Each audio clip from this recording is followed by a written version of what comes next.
Olá, bom dia a todos e todas que nos assistem nesta manhã de domingo. Eu sou o pastor Irênio Silveira Chaves e este é o programa de estudo bíblico à distância da Igreja Batista da Orla Oceânica. Você é o meu convidado, é o nosso convidado para participar desses momentos de aprendizado que nós temos desenvolvido nessa rede social e que tem abençoado a vida de pessoas ao longo da nossa jornada. É uma experiência de estudo bíblico, numa linguagem pastoral, buscando na exegese, buscando no exame crítico da Escritura, mensagens para o nossos dias, para a nossa vida cotidiana, para os nossos problemas que enfrentamos na atualidade. Claro que a gente procura uma fidelidade aos textos bíblicos. A gente procura explorar o cenário daquela época em que os textos foram escritos para os nossos contextos atuais.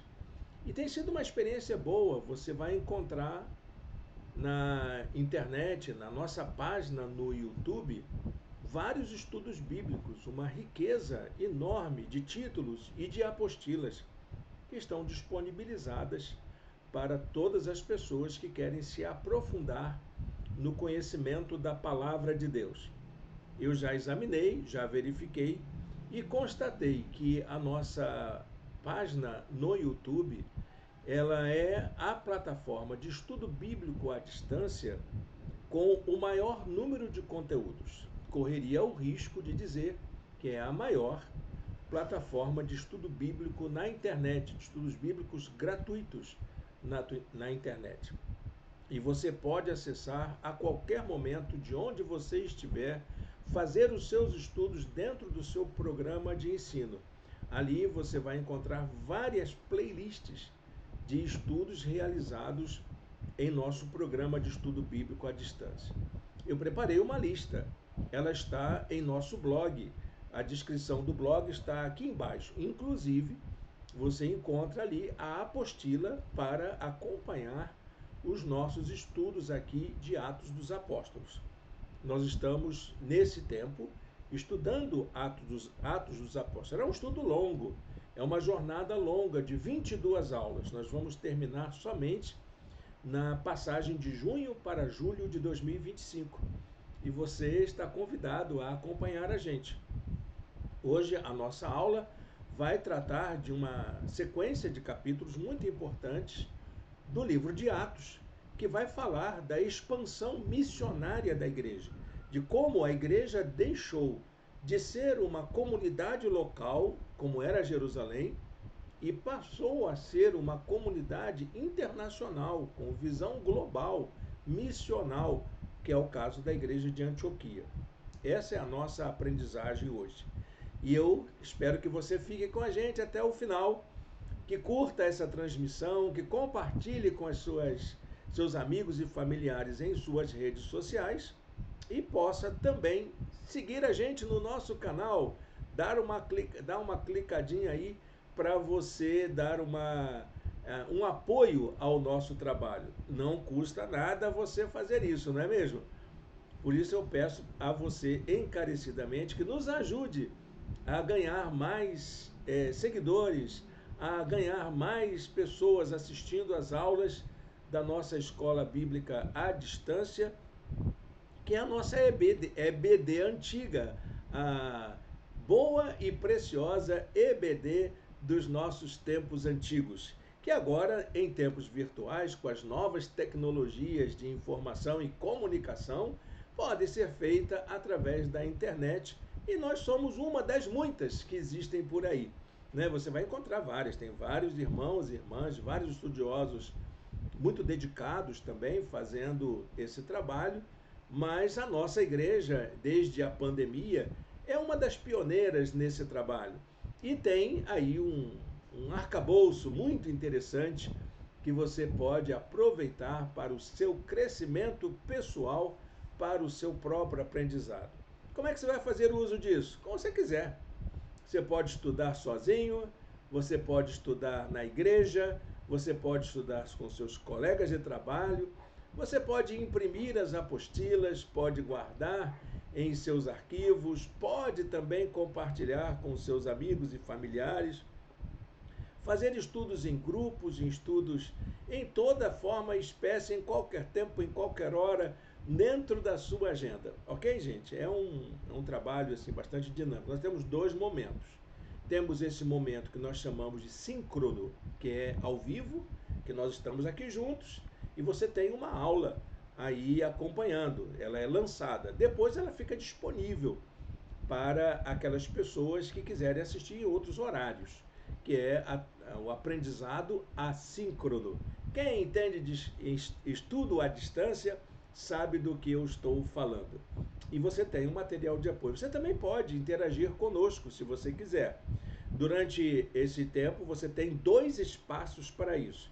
Enquanto essa transmissão acontece ao vivo, você tem aqui do lado um chat para você compartilhar as suas ideias, comentar, saudar as pessoas, falar das suas necessidades, enfim, interagir com as pessoas que assistem ao mesmo tempo. Mas também aqui embaixo você tem os comentários.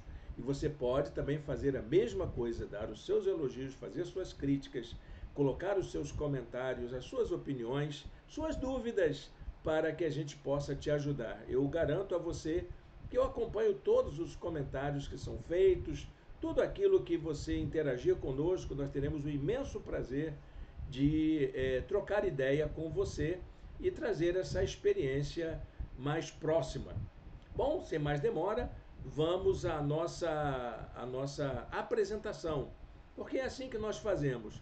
Nós temos um recurso manual, que é a apostila, temos um recurso visual, que é a nossa apresentação, e temos essa transmissão compartilhada com áudio, com interação, com conversa, para que você possa aprender através de múltiplos sentidos. É uma aprendizagem realmente multissensorial e também multitecnológica, né? Que bacana, eu acho que isso é tão legal, gente. Você não acha, não?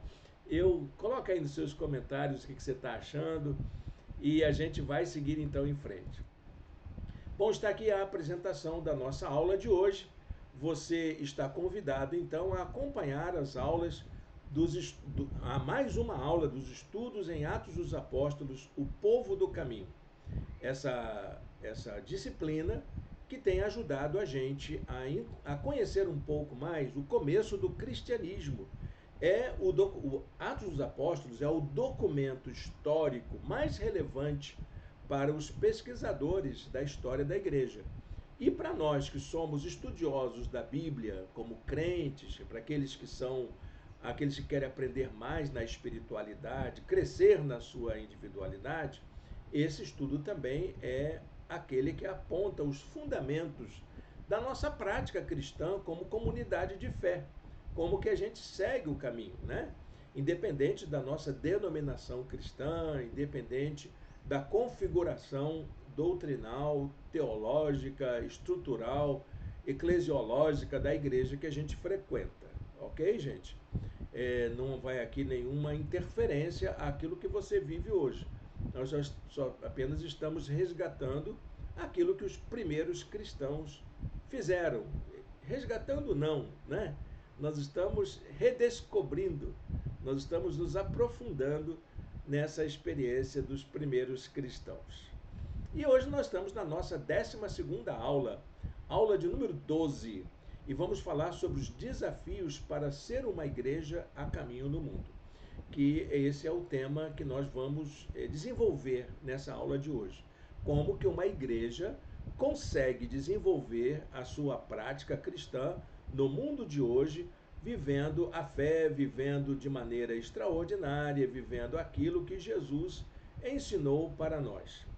Bom, a nossa aula de hoje vai se basear a partir do capítulo 12, vamos até o capítulo 14. E eu escolhi um versículo para a gente pensar aqui como que essa igreja saiu de uma comunidade ligada a uma cultura, que era a cultura judaica, e avançou para o Ocidente, ganhou espaço no Ocidente. Essa é uma das grandes questões teológicas, né, que a teologia faz nos dias atuais, como que uma fé judaico-hebraica se transformou relevante numa comunidade ocidental que já tinha uma tradição intelectual, uma tradição de estudos, né, filosóficos, e como que ela alcançou essa civilização ocidental e se tornou tão relevante até mesmo para os nossos dias atuais. De tal maneira que a cultura ocidental hoje não consegue se livrar das raízes cristãs da sua formação. E tudo começa exatamente aqui em Atos dos Apóstolos. E o texto que fala muito sobre isso é o versículo 24 do capítulo 12, que me chamou muito a atenção. Entretanto, a palavra de Deus continuava a crescer e a espalhar-se, sem impedimento algum, como Lucas vai falar lá no finalzinho do livro. O evangelho alcançou o Ocidente, ele se espalhou pela cultura ocidental. Nós vimos na aula passada que os cristãos se espalharam até pelo norte da África, por toda a Ásia Menor, que hoje é a Turquia, e também avançou para o Ocidente, como vamos ver no nosso estudo. E esse estudo de hoje vai mostrar como que isso se deu, como que foi mais um passo para isso, como foi a decisão de partir para o mundo, de conhecer outros espaços, de desbravar novas estratégias de divulgação do Evangelho. Algo que a gente precisa aprender nos dias atuais, porque, embora o mundo de hoje pareça estar cristianizado, principalmente o Ocidente, isso não quer dizer que as pessoas tenham uma experiência pessoal com Cristo. Há muitas pessoas que sabem sobre as datas do cristianismo, a data da Páscoa, a data do Natal, a data do Corpus Christi, são todas datas que estão marcadas no calendário ocidental. Mas muitas pessoas, a maioria delas, não conhecem o poder de Deus nas suas vidas, não experimentaram a graça, o perdão, o amor divino em seus corações. Como que é possível fazer isso? É isso que a gente vai precisar repensar. O estudo de hoje nos ajuda a repensar a maneira como estamos compartilhando a nossa fé nos dias atuais. Então, o nosso estudo vai se basear em Atos 12, 1 até 14, 28.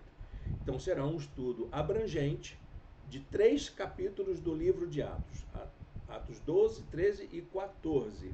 Que, para mim, no meu modo de entender, faz parte de uma sequência de organização da expansão do Evangelho. A igreja deixa de ser uma igreja marcada por momentos estanques e passa a ser, então, uma vivência, uma estratégia, um movimento que tem várias proporções, que é o que nós vamos observar na nossa aula de hoje. Então, fique com a gente.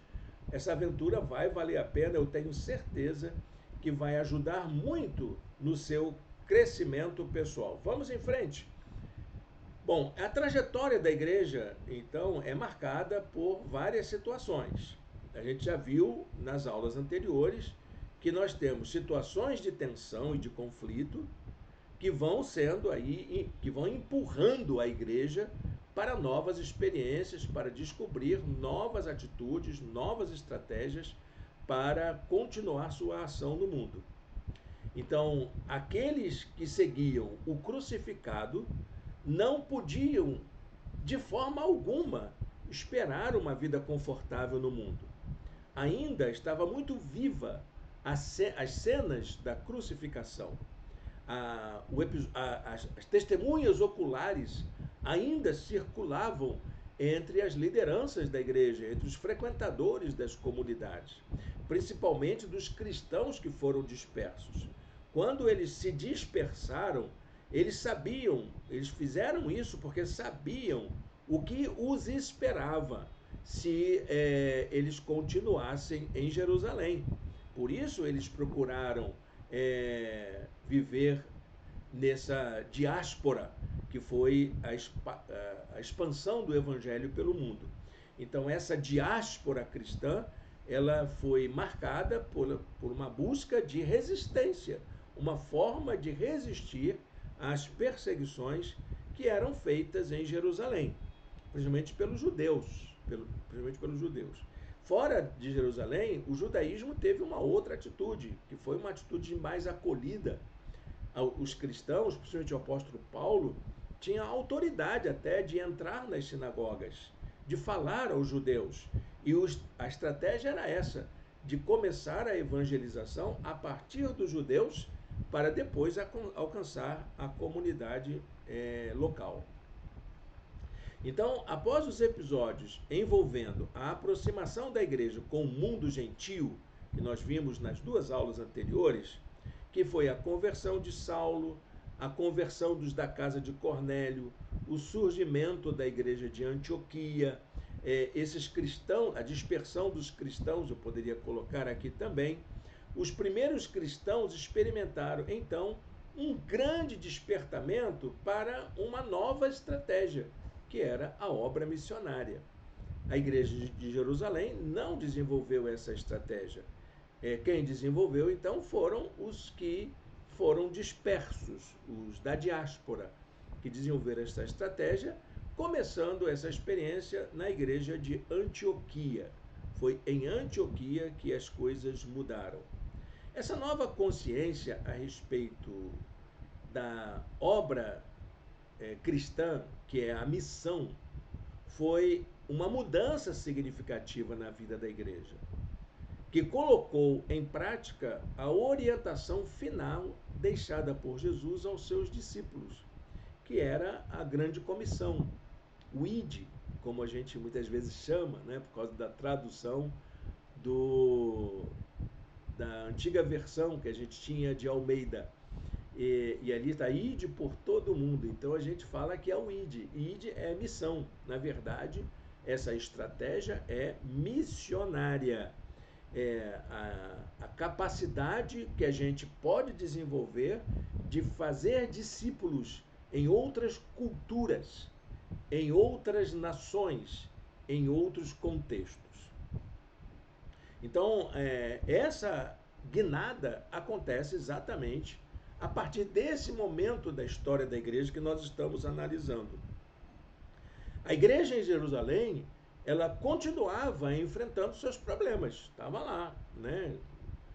O rei Herodes Agripa, que era um neto do Herodes o grande perseguidor de Cristo, mandou prender alguns seguidores de Cristo e mandou matar alguns dos apóstolos. Tiago, o irmão de João, foi assassinado, morto à espada, por Herodes Agripa. Nessa ocasião, também Pedro foi preso como uma estratégia política para agradar os judeus.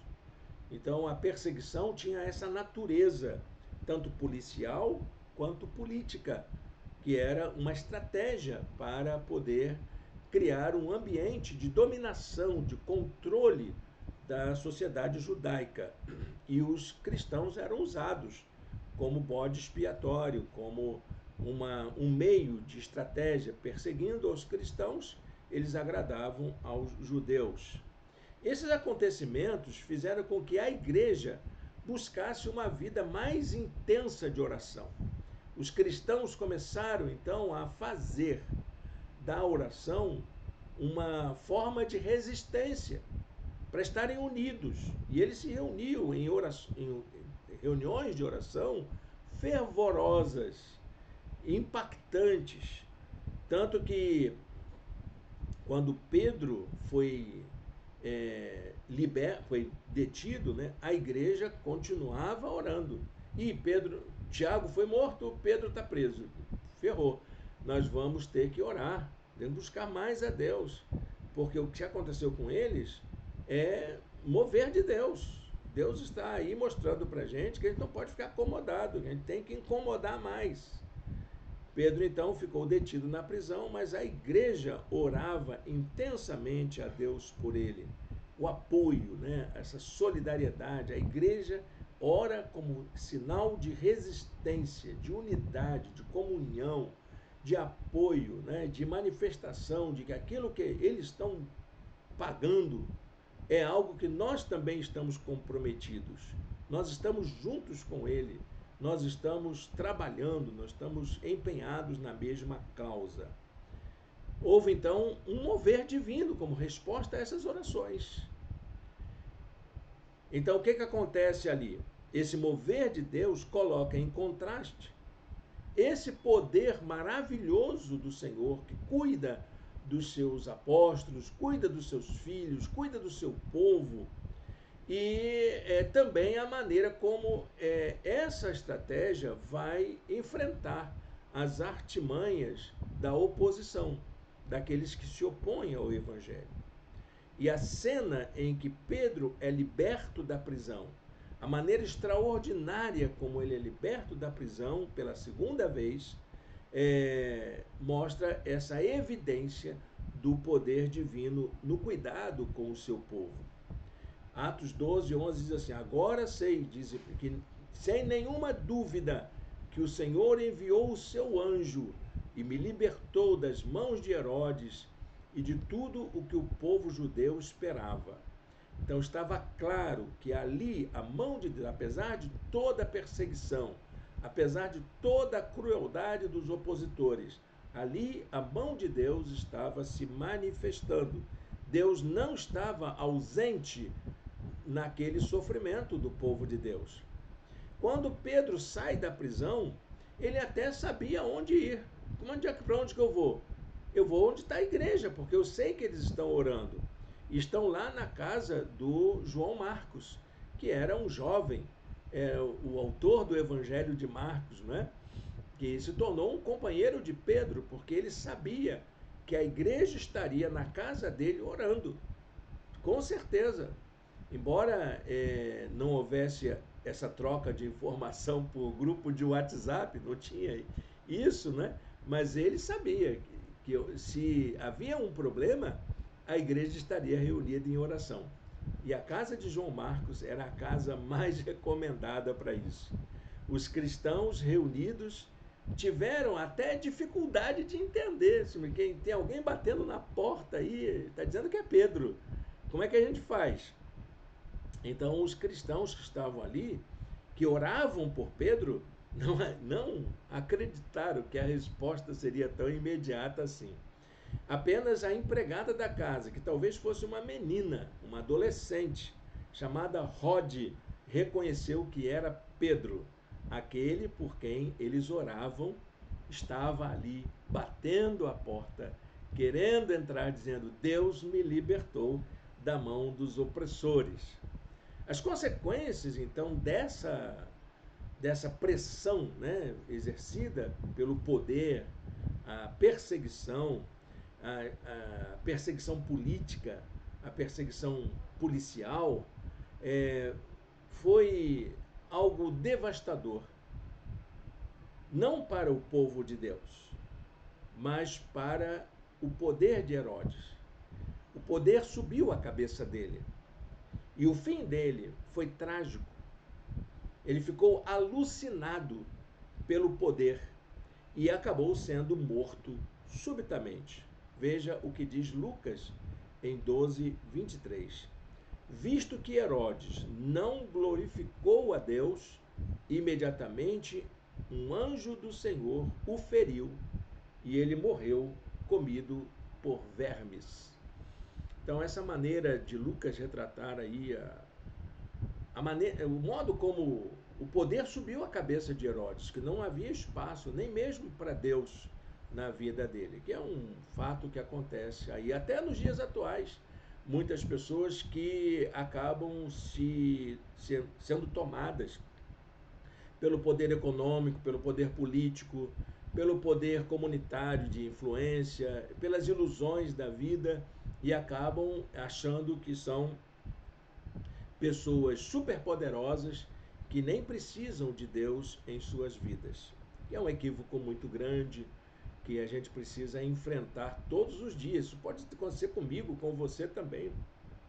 meu irmão, minha irmã, isso aí é um problema humano da gente deixar de lado o poder de Deus e permitir que o poder humano suba a cabeça da gente, seja por qualquer motivo, seja até por causa de uma rede social, seja até por causa da ilusão de uma influência nas redes sociais, os influencers que existem por aí, seja pelo poder econômico ou seja até mesmo pelo poder político. Essa força, esse engano do poder que sobe à nossa cabeça e leva-nos à destruição. No caso de Herodes, a destruição dele se deu de uma maneira súbita e ele acabou morrendo comido por vermes. Uma metáfora, né? Comido por vermes. Que metáfora estranha, não é verdade, gente? Se foram vermes literais, não faz a diferença aqui. Provavelmente sim, na narrativa bíblica é bem provável que isso tenha acontecido. Mas é uma metáfora muito interessante de que aquelas coisas que são inferiores, aquelas mesquinhez da gente, vamos entender assim, vermes como metáforas da nossa própria mediocridade, da nossa própria mesquinhez, e elas nos consomem, elas nos arrasam. Então a igreja, o que vai acontecer com ela? Enquanto o poder está lá sofrendo as consequências das suas próprias escolhas, a igreja, ao contrário, apesar de toda a perseguição, ela crescia.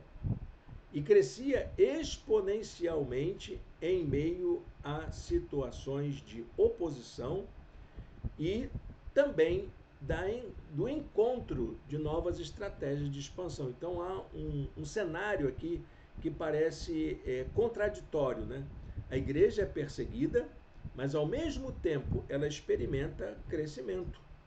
Ela encontra formas de expansão. E uma dessas formas de expansão é através das conversões que vão sendo feitas ao longo do caminho. Essa estratégia, então, é de perseguição e de avanço com novas conquistas, de martírio de alguns e de conversões de muitos. É uma história de bastante aventura. Enquanto em Jerusalém havia vitórias em meio às perseguições, em Antioquia havia um outro mover de Deus. O mover de Deus foi no sentido de estabelecer um projeto missionário voltado para o mundo. Então, enquanto lá em Jerusalém os cristãos se fortaleciam, ganhavam novas conversões através do seu testemunho em meio às perseguições, lá em Antioquia os cristãos se organizavam, eles planejavam novas estratégias para ir mais fundo, para avançarem mais longe, para conquistarem novos territórios. A igreja de Antioquia era uma outra referência de espiritualidade. A espiritualidade de Jerusalém era voltada para a sua vida, para o seu fortalecimento pessoal, para a resistência à oposição. Já a espiritualidade de Antioquia era para a expansão, para abrir os horizontes, para ampliar a visão. A igreja de Antioquia desenvolveu uma prática de adoração e de busca de uma espiritualidade significativa e saudável. O que é que eles faziam? O mesmo que Jerusalém. Enquanto Jerusalém orava por causa da perseguição, os cristãos de Antioquia oravam, adoravam, jejuavam para que Deus os fortalecesse cada vez mais para fazerem mais pelo Evangelho. Isso está lá no começo do capítulo 13. Você dá uma olhadinha lá que vai ser bom para você entender isso. Então, foi a partir dessa sua condição de espiritualidade que o Espírito Santo encontrou a ocasião oportuna para dar início a essa obra missionária que já estava no coração de Deus. Nós já sabemos, como cristãos e cristãs evangélicos e evangélicas, que o nosso Deus é um Deus missionário. Missões estão no coração de Deus. Sempre que Deus quis realizar algo em favor da humanidade, da criação, ele enviou seus mensageiros. Então, o ato de enviar é o que é a obra missionária. A obra missionária é aquela que envia. Então Deus sempre enviou seus mensageiros e nos envia para o mundo, envia a sua igreja, envia o seu povo, envia a mim, envia a você também, meu irmão, minha irmã. Nós somos aqueles instrumentos que Deus quer enviar para o mundo para fazer a obra missionária, a sua missão, a missão de Deus no mundo. Atos 13, 2 diz assim: disse o Espírito Santo. Olha que obra maravilhosa. Essa obra não é humana. A obra de missões não é uma obra humana, é uma obra divina, é uma obra do Espírito Santo. Separa-me Barnabé e Saulo para a obra a que os tenho chamado.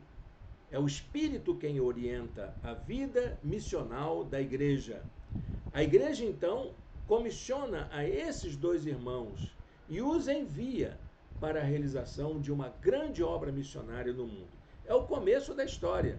Quer saber como é que a obra de missões começa no mundo? Começa exatamente aí, com essa voz do Espírito Santo dizendo para a igreja quem ele quer, como ele quer e o que ele quer que seja feito.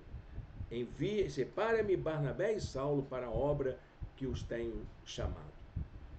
É isso que é missões. Deus está querendo fazer isso com a sua igreja nos dias atuais. Deus quer chamar pessoas, Deus está chamando pessoas. Deus também quer enviar pessoas. Deus também quer abençoar pessoas para que realizem a obra missionária no mundo. Preste bem atenção nisso, gente. A obra missionária nunca cessa.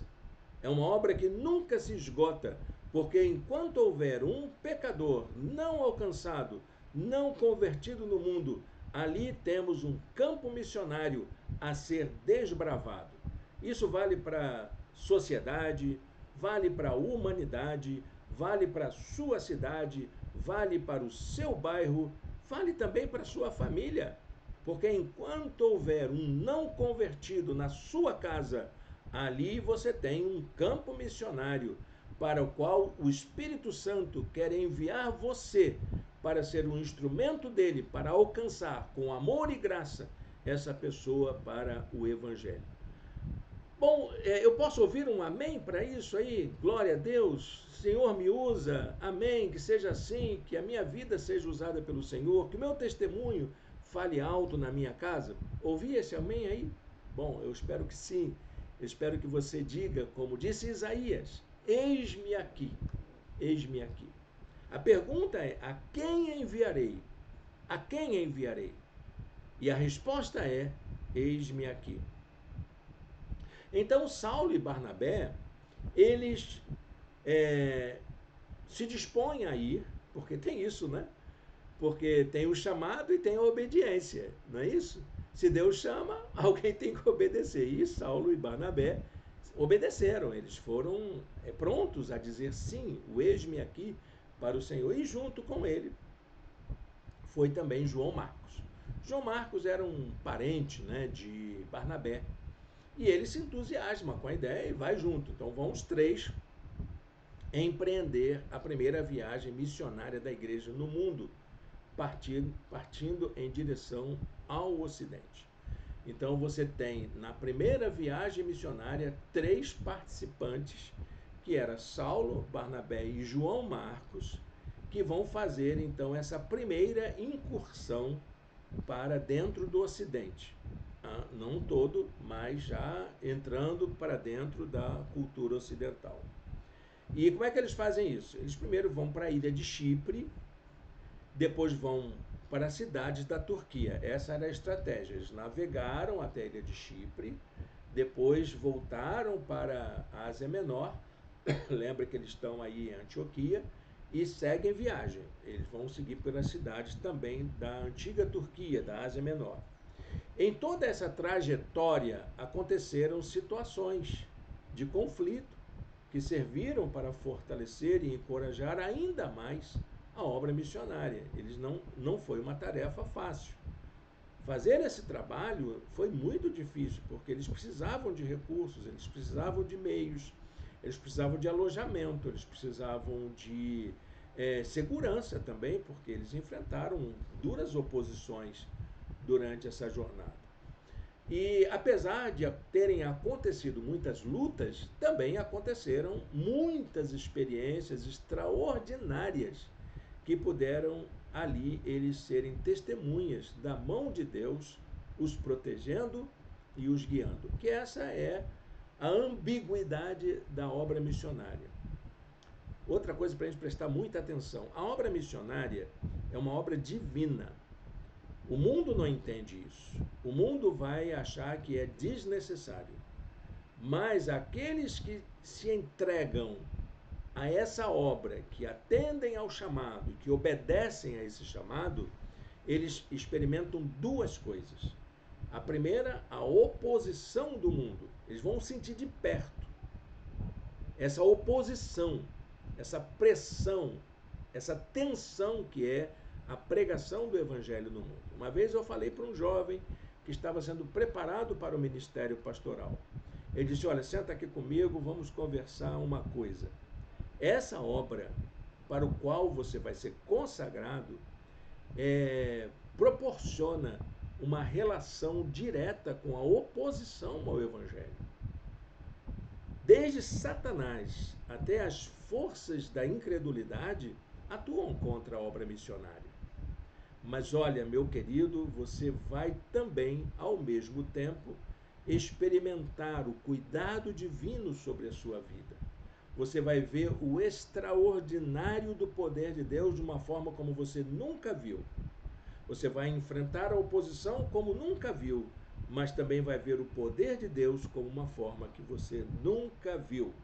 E isso é o antagônico da obra missionária.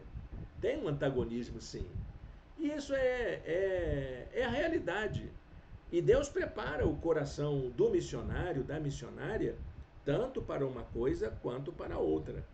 E é preciso que a pessoa tenha preparo espiritual, preparo cultural, antropológico, preparo psicológico para poder enfrentar as muitas situações de dor e de alegria para se tornarem aquilo que Deus gostaria que nos tornássemos e realizar também aquilo que Deus está nos enviando para fazer. É uma experiência boa, viu, meu irmão, minha irmã? Se você se sente chamado para a obra missionária, não hesite. Deus está cuidando de você. Vamos fazer um levantamento aqui desses episódios de dor e de alegria que demonstraram o mover de Deus durante a jornada missionária na primeira viagem missionária que os cristãos empreenderam. Primeiramente, em Pafos, eles enfrentaram a oposição de um falso profeta chamado Elimas, um judeu que era assessor do procônsul Sérgio Paulo. A manifestação do poder de Deus na vida desse personagem resultou, inclusive, na conversão do próprio procônsul, da maneira extraordinária como Deus agiu. No segundo momento, João Marcos retorna de Perge para Jerusalém. Alguns comentaristas vão dizer que João Marcos não aguentou a pressão e ele pediu para voltar. E ele voltou dali para Jerusalém, onde estava a casa de sua família. Saulo, que a partir desse versículo 9 é chamado de Paulo, ali você já encontra a mudança de nome, né? Que Saulo já estava tão íntimo da igreja que os cristãos de Antioquia passaram a chamar de Paulo. Né? Era um nome parecido, né? Sendo que Saulo é um nome hebraico, descendente aí do nome de Saul, né? Lembrando a figura de Saul, e Paulo era um nome grego, com a mesma sonoridade, mas com a mudança apenas da letra inicial. A mesma sonoridade, só que com um significado diferente. Paulo lembrava uma coisa pequena, um servo humilde, um servo dedicado, e era isso que Paulo se tornava. Então, Saulo vai ter a primeira oportunidade de pregar em uma sinagoga, lá na cidade de Antioquia da Psídia, que era outra Antioquia, tá bom, gente?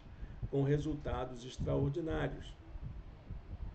Outro momento importante foi quando Paulo e Barnabé enfrentaram a perseguição dos judeus em Antioquia da Psídia, como que eles enfrentaram essa inveja daqueles primeiros judeus, o primeiro confronto que eles tiveram. Em Icônio, Paulo e Barnabé vão inclusive escapar de um apedrejamento em Icônio. Em Listra, Paulo e Barnabé ministraram a cura de um homem com deficiência, que era uma paralisia que ele carregava desde o seu nascimento. O milagre estava ali sendo realizado através da atuação de Paulo e Barnabé.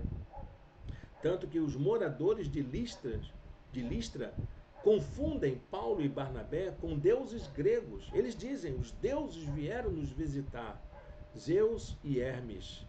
Eles achavam que Barnabé era como um Zeus, o Deus que fazia milagres.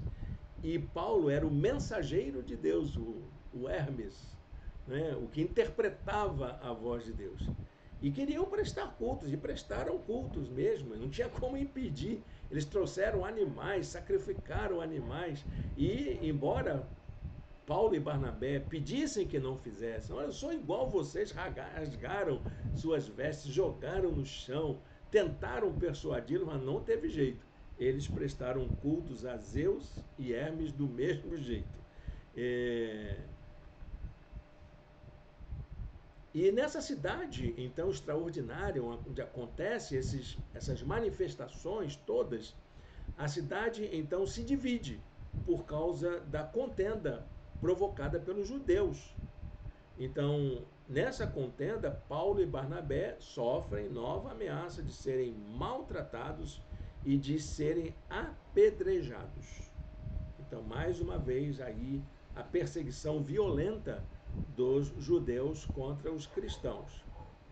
Outro episódio interessante é que Paulo e Barnabé começam a organizar a vida das igrejas, porque eles vão passando nas cidades e precisam deixar pessoas cuidando dos novos convertidos, das novas comunidades de fé que vão surgindo ao longo do caminho. E eles então consagram presbíteros para cuidarem dessas novas comunidades de fé. É quando esse trabalho começa a ser realizado. Após essas experiências, então, Paulo e Barnabé retornaram a Antioquia. Eles fazem todo o percurso e voltam para Antioquia sem a companhia de João Marcos, que retornou logo do início para Jerusalém. Então, a primeira viagem missionária trouxe lições para a igreja. Muitas lições a respeito dessa maneira como Deus pode fazer a obra missionária no mundo, como a obra de Deus pode se realizar no mundo. Esses primeiros vestígios. Vai ter problema, vamos enfrentar perseguição, as pessoas não vão compreender muito bem, principalmente os judeus vão ser os nossos opositores, será a nossa pedra no sapato na obra missionária, mas olha, gente, tem bênção, tem vitória. O poder de Deus também abençoa não judeus, abençoa gentios, faz milagres, realiza sinais e prodígios no mundo.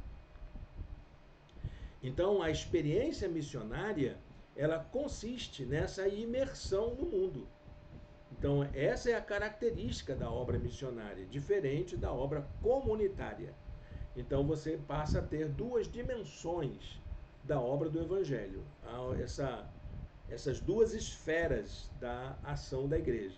Uma interna, onde está ali a experiência comunitária, e a outra para fora do mundo, que é a experiência missionária, que é essa imersão para compartilhar o poder salvador da graça de Jesus em meio às circunstâncias concretas da vida das pessoas que serão alcançadas, não de acordo com o que eu penso, mas de acordo com o que eles vivem. Uma experiência nova, né? E aí, por causa dessa nova dimensão, a gente precisa entender o seguinte: quais são as ações que despertam o desejo pela obra missionária, que podem fazer com que uma igreja, nos dias atuais, se acorde, veja como é que isso acontece. Então vamos conhecer a igreja de Antioquia, vamos perguntar a esses irmãos como é que eles conseguiram abrir o coração deles para a realização da obra missionária. A primeira coisa que nos chama a atenção é que há uma espiritualidade por detrás da obra missionária. A nossa espiritualidade proporciona uma abertura para a ação do Espírito Santo.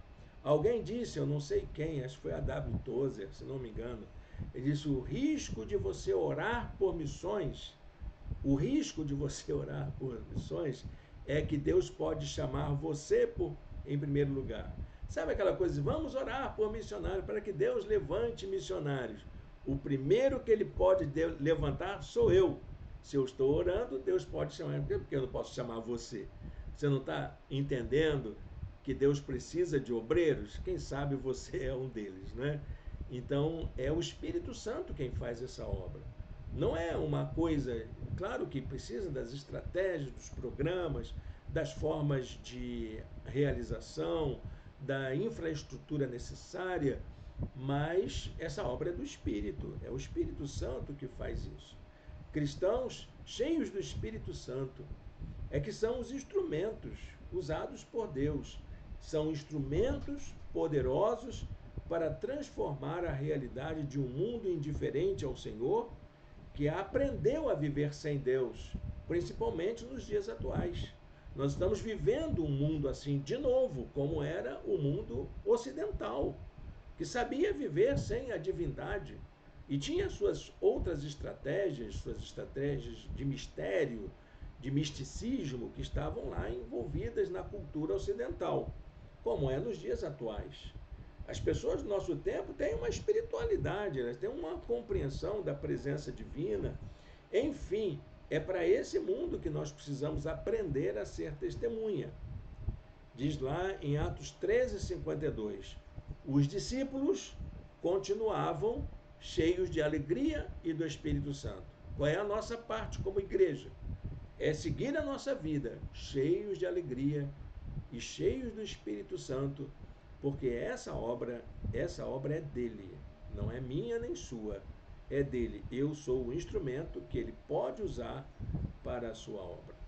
Em segundo lugar, precisamos ter a consciência de que lutas e provas fazem parte do segmento de Jesus em geral. Não existe vida cristã fácil, tá bom, meu irmão? Se você está vivendo o Evangelho de maneira tranquila, sem nenhuma tensão, sem nenhuma prova, tem alguma coisa errada na sua experiência. Pode ter certeza disso. Porque vida cristã é vida de esforço, é vida de contradição, é viver na contracultura, é viver o Evangelho dentro de uma outra perspectiva do que aquela zona de conforto que o mundo acredita. É ter uma nova mentalidade, e isso enfrenta dificuldades. Cristãos que influenciam, então, aqueles que vão trabalhar, esses enfrentam situações mais complicadas ainda. Cristãos que influenciam e que fazem a diferença no mundo são os alvos preferidos dos inimigos do Evangelho, porque eles não vão atacar aquele irmãozinho fraco na fé, aquele que está ali no banco, ficando uma vida acomodada. Ele não vai preocupar com isso, vai preocupar com quem está lá na frente, quem está ministrando, quem está trabalhando, quem está buscando experiência de Deus. É esse que o inimigo quer. Seja o inimigo das nossas almas, seja os nossos opositores. Não importa quem esteja em oposição ao Evangelho. Eles estão interessados em alcançar aqueles que estão produzindo, para que parem, de atuar nesse sentido. Diz assim: é necessário que passemos por muitas tribulações para entrarmos no reino de Deus. Paulo lembra isso numa das suas pregações. Ele diz isso para os primeiros convertidos. Olha, vocês estão se convertendo aqui, mas vai ter luta, vai ter dificuldade, não é fácil a gente viver como cristão. E em terceiro lugar, a obra missionária é uma ação que envolve toda a igreja. Às vezes você pode até pensar, mas a obra missionária é para o missionário que está lá no campo. Eu não sou missionário. Quem disse isso para você? Em que Bíblia você leu isso, meu irmão, minha irmã? Todos nós somos enviados ao mundo. Deus não enviou uma pessoa ou outra do corpo de discípulos. Ele enviou a todos para pregarem o evangelho no mundo. Todos nós, eu e você, somos missionários na mesma proporção, no mesmo quilate. Claro que tem alguns que são chamados de forma especial para irem a lugares estratégicos. Mas onde eu estou, na minha casa, no meu bairro, no meu colégio, no local onde eu trabalho, na rua, na fila do banco, na fila do mercado, no ônibus, ali eu sou um missionário. Eu sou um missionário aonde eu estou. E isso tem a ver com a ação da minha igreja. A minha igreja também pode fazer a obra missionária no seu entorno, na sua comunidade local. Ela não pode esquecer disso. Há muitas igrejas que dizem, eu sou uma igreja para o mundo. Não, você é aquilo que os cristãos já entenderam isso há muitos anos, né? O urbe et orbe. É uma igreja para a comunidade local, mas também uma comunidade para o mundo. Ao mesmo tempo em que ela é uma testemunha local, ela também é uma testemunha para o mundo. Não podemos esquecer disso. Cristãos que servem agem em comunhão. Os missionários que estão no campo, eles dependem da vida da comunidade local para o seu sustento, para as orações, para o apoio espiritual que eles precisam. A participação da comunidade de fé na ação missionária envolve o apoio e o sustento daqueles que servem em áreas estratégicas, em oração e em recursos. Nunca esquecemos disso, tá bom, gente? A obra missionária depende da gente, mas não que a gente faça por eles, mas que a gente cumpra a nossa parte na obra missionária. Nós temos o nosso dever também de fazer. Atos 14, versos 26 e 27. Olha que experiência interessante. De Atalha, navegaram de volta a Antioquia, onde tinham sido recomendados à graça de Deus para a missão que agora haviam completado. Chegando ali, reuniram a igreja e relataram tudo o que Deus tinha feito por meio deles e como abrir a porta da fé aos gentios. Olha aqui, gente. Essa é a estratégia. Esse é o caminho. Deus está nisso. Ele está abrindo portas e orientando a nossa jornada. Amém, gente? Bacana essa história, né? Muito proveitosa para os nossos dias atuais. Vamos aplicar essa lição de hoje na nossa vida? Então, a primeira experiência missionária do cristianismo lança um grande desafio para a obra de Deus nos dias atuais. Os relatos a respeito dos desafios enfrentados pelos primeiros cristãos nos interpelam a nos tornarmos comprometidos com a obra missionária e nos encorajam a colocar a vida a serviço do Senhor. Porém, de todos esses fatos que nós falamos aqui, todas essas experiências extraordinárias, o fato mais relevante é que a obra missionária era resultado e é ainda resultado direto da ação do Espírito Santo. Tudo começa nessa frase: enviados pelo Espírito Santo. A igreja tinha consciência disso. Ela já sabia de antemão que tudo aquilo que estava acontecendo era resultado da ação do Espírito Santo. Amém? Feche seus olhos, vamos falar com Deus. Senhor Deus, eterno Pai, muito obrigado por esta palavra. Muito obrigado, Deus, pela mensagem que esta lição nos traz na manhã de hoje. Fala ao nosso coração, nos transforme em teus missionários na nossa casa, na nossa comunidade, na nossa sociedade, no nosso local de trabalho, de estudo, onde nós estivermos. E se porventura há alguém aqui que o Senhor decida separar especialmente para uma obra estratégica no mundo, por favor, que teu Espírito Santo atue poderosamente na vida de todos aqueles que nos assistem, em nome de Jesus. Amém. Amém, meu irmão, minha irmã, estamos chegando assim ao final de mais uma aula de nosso estudo bíblico à distância. Hoje é domingo de Páscoa, é uma alegria a gente poder estar juntos estudando a Bíblia aqui. Logo mais à noite não teremos atividade na nossa igreja e faremos a celebração da Páscoa no próximo domingo, dia 27. Então, hoje à noite nós teremos a transmissão de mais uma mensagem da série Novos Rumos, que é o que nós estamos meditando nesses dias, e vamos concluir essa série no próximo domingo presencialmente. A mensagem de hoje é online, às 18h30, e domingo que vem a reunião é presencial, às 18h30, em nosso espaço. Você é o nosso convidado especial para estar conosco. Deus o abençoe. Um bom domingo de Páscoa na presença de Deus. Uma feliz Páscoa em família para todos e todas.